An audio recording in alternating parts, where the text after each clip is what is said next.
जनता की जो भी जरूरत की सूची ला करके दोगे वह सब पूरा करने का काम करेंगे। और आप सबको यह भी निवेदन करना चाहता हूं, इस बार अनिल जी को आप विधायक बनाइए, लेकिन हम लोग कोशिश करेंगे कि उनको कुछ और बनावे। बहुत बहुत धन्यवाद। भारत माता की, भारत माता की, बहुत बहुत धन्यवाद। हमारे अपना दल के विधानसभा के अध्यक्ष प्रभुनाथ खरवार जी, ये जितने गरीब बहन और भाई हैं उनको फ्री में राशन दिया जाएगा। मिला कि नहीं मिला बताओ? अखिलेश ने कभी दिया था क्या? कांग्रेस ने कभी दिया था क्या? ये लेते देते कुछ नहीं है, बस कहते ही कहते अरे सपा का राज होता तो माफिया ही खा जाते पूरा राशन। बोलते नहीं जनता को। सही बात है कि नहीं बताओ? बर्दाश्त नहीं होती, गुंडों का संरक्षण करने वालों को बर्दाश्त नहीं होती, अपराधियों का संरक्षण करने वालों को बर्दाश्त नहीं होती। यहाँ भरा पड़ा भंडार है, खनन का भंडार। यह खनन का भंडार सोनभद्र के लोगों का भी उस पर अधिकार है। अगर यहाँ के खनन आइटम से करोड़पति अरबपति लोग बन रहे हैं और यहाँ का जो निवासी है अगर उसको कुछ भी नहीं मिल रहा है तो ये न्याय है क्या? हमारी सरकार न्याय के पथ पर आगे बढ़ रही है और उसमें आप सबका सहयोग चाहिए। आज भारत का डंका केवल भारत में नहीं मेरे भाई बहनों, पूरी दुनिया में बज रहा है। आजकल आज समाचार आप देखते होंगे, रूस और यूक्रेन दो देश है, उनके खिलाफ, दोनों के खिलाफ युद्ध चल रहा है। लेकिन अगर कोई भारत का लाल, भारत का बेटा बेटी, भारत के निवासी अगर हाथ में तिरंगा लिए खड़े हो जाते हैं तो रूस के सैनिक भी अपने बंदूकों को चलाने से रोकते हैं और यूक्रेन के सैनिक भी अपनी बंदूकों को चलाने से रोकते हैं। ये 56 इंच के सीने वाले की ताकत का कमाल है। जब तक माननीय नरेंद्र मोदी जी प्रधानमंत्री नहीं थे, इस देश में रोज आतंकवादी हमले होते थे। लेकिन जब आतंकवादी हमलों का जवाब पाकिस्तान के अंदर घुस करके देने का काम हुआ तो आतंकवादी हमलों की घटनाएं रुकी कि नहीं रुकी बताइए? या इसलिए रुकी कि आपने माननीय नरेंद्र मोदी जी के हाथ में देश की बागडोर सौंपी है। आप सबके आशीर्वाद से कमल खिला तो अयोध्या में रामलला का भव्य मंदिर भी बन रहा है, बाबा विश्वनाथ का धाम भी बन करके तैयार हो गया है। विरोधी कहते हैं हम मंदिर बनाते हैं, अरे हम मंदिर भी बनाते हैं लेकिन हम गरीबों का पक्का मकान भी बनाते हैं, उनके घर के सामने शौचालय भी बनाते हैं, जो अंधेरे में रहते हैं उनके यहाँ बिजली भी लगवाते हैं, उनके रसोई गैस के कनेक्शन भी देते हैं, बीमार होते हैं तो दवाई के लिए आयुष्मान भारत कार्ड भी देते हैं। हम धर्मस्थलों की भी चिंता करते हैं और गरीबों की भी चिंता करते हैं। हमारे लिए गरीब गरीब एक समान है, किसी जाति का होगा, बिरादरी का होगा, समुदाय का होगा। किसी योजना में हमारी सरकार ने भेदभाव किया है क्या किसी के साथ? सबको सारी सुविधा दे रहे।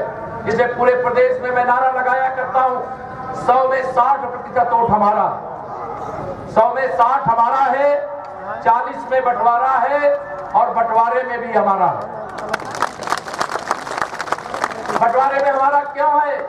क्योंकि हमने सबके साथ प्रधानमंत्री किसान सम्मान निधि हो तो जाति देख करके दी है क्या कि सबको दिया है?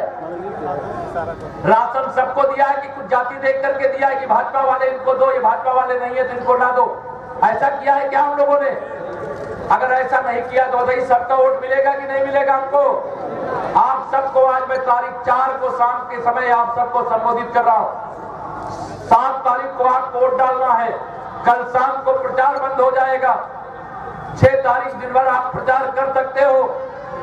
2 दिन के लिए केवल अनिल मौर्य को ही नहीं, केशव प्रसाद मौर्य को भी अपना प्रत्याशी मान लीजिए और अपने आप को भी प्रत्याशी मान लीजिए। और 2 दिन पूरा का पूरा समय कमल का फूल हर बूथ पे भारी अंतर से खिलाने के लिए लगा दीजिए। और मैं आपको भरोसा दिला रहा हूं, ये कमल का फूल मेरे ऊपर कर्ज के रूप में होगा, ये ध्यान रखना आप सब लोग।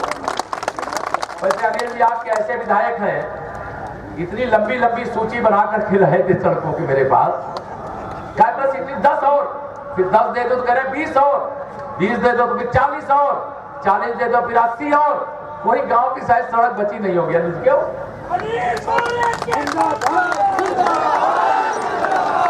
तो आप चिंता मत करना।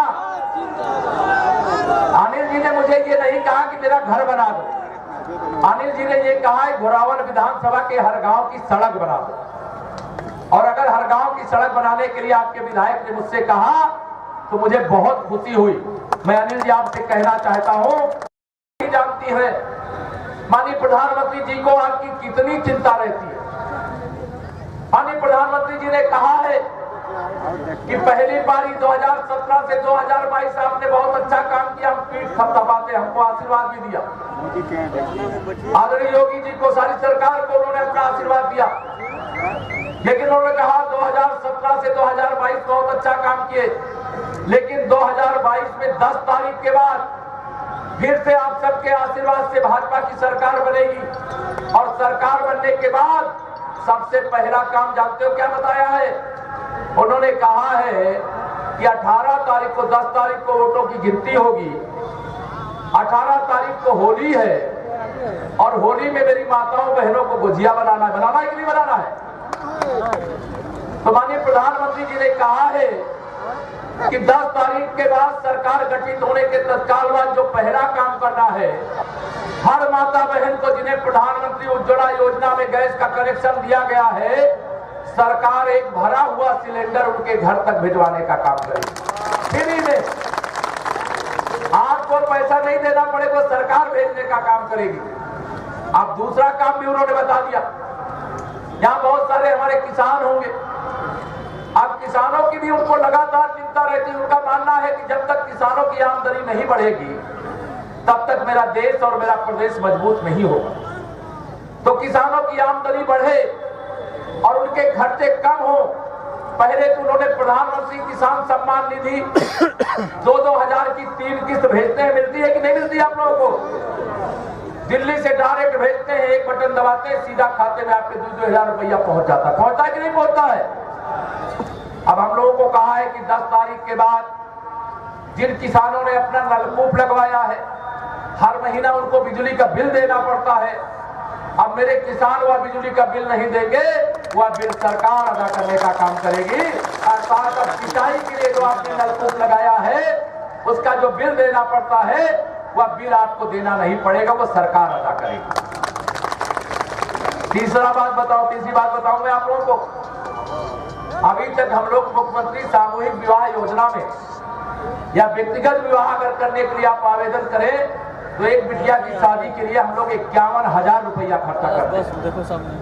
कोई को लाभ मिला है कि नहीं? पहले मिला इसके, लेकिन माननीय प्रधानमंत्री जी ने कहा है कि 10 मार्च के बाद अब 51,000 रुपया में बिटिया के हाथ पीले नहीं होंगे। अब 10 मार्च के बाद एक बेटी के विवाह के लिए सरकारी खजाने से 1 लाख रुपया खर्चा करने का काम किया जाएगा। गरीबों की इतनी चिंता रहती है। उन्होंने कहा हमने प्रधानमंत्री आवास योजना में बहुत सारे आवास बनाए हैं, लेकिन अभी भी बहुत लोग हैं जिनके आवास नहीं बने हैं। ऐसा है ना? बहुत लोगों के 2-2 बन गए, 3-3 भी बन गए, लेकिन बहुत के एक भी नहीं बन पाए।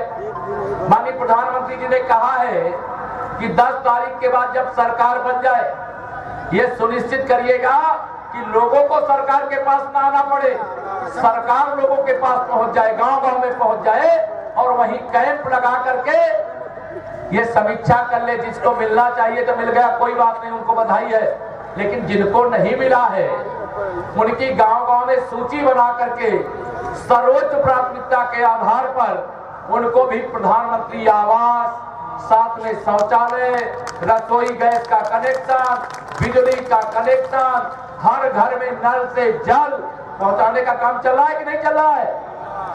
यह सारा काम कभी भी गरीबों की चिंता। और जोरदार बहनों भाइयों, बहन लोग बोलेंगे, आप लोग अभी भाई लोग अभी नहीं बोलेंगे, अभी बहन जी लोग बोल के दिखाए तो बोलो संजीव गौड़ जिंदाबाद। सभी मिल करके नरेंद्र मोदी जिंदाबाद, नरेंद्र मोदी जिंदाबाद। योगी जी की सरकार में आपकी चिंता करने के लिए, आपके विकास का रास्ता को और मजबूत करने के लिए आदरणीय संजीव गौड़ जी को अपने मंत्रिमंडल में बनाया। जोरदार स्वागत। टीका मत लगवाना, ये मोदी वैक्सीन है, मर जाओगे।